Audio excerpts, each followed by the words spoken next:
মামলা দিব না দেবো কি? মামলা দিতে একটা সীমিত আছে। আমার কাগজ নাই, লাইসেন্স নাই, ডকুমেন্ট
আমার সবকিছু ওকে, তারপরে আমাকে কেন মামলা দেবেন? কেন মামলা? এটা কি জরুরি না?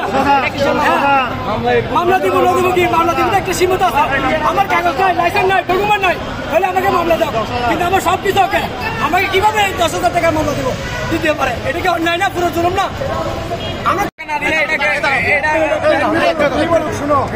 ওরা বলতেছে এখন বর্তমানে পুলিশেরা হামলা করতেছে, ঝামেলা করতেছে। অনেক সময় তারা গাড়ি এভাবে চলাফেরা করে। আগে মামলা নিতে একরকম, টাকা নিতে কম, এখন টাকা বেশি নেই। টাকা নেওয়ার পর 15 দিনের ভিতর মামলা নিতে হবে, 17 দিনের ভিতর মামলা নিতে না পারে, আবার টাকার অ্যামাউন্টটা বাড়ে হয়ে যায়, ডবল মামলা হয়ে যায়।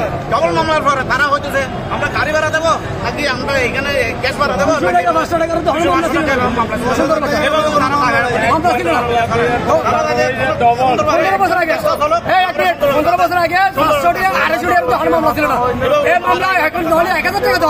কিন্তু 10,000 টাকা, 15,000 টাকা, 15,000 টাকা, 5,000 টাকা, এটা জলমি মামলা, এটা হচ্ছে ডাকাতি মামলা, সন্ত্রাসী। আমরা বেশি করতেছে, সন্ত্রাসী থেকে বেশি করতেছে। হলে আমরা তো 10 টাকা দামের একটা পেট্রোল দিতে আমাদের যাই, ওরা 3,500 টাকা 4 টাকা জরিমানা করে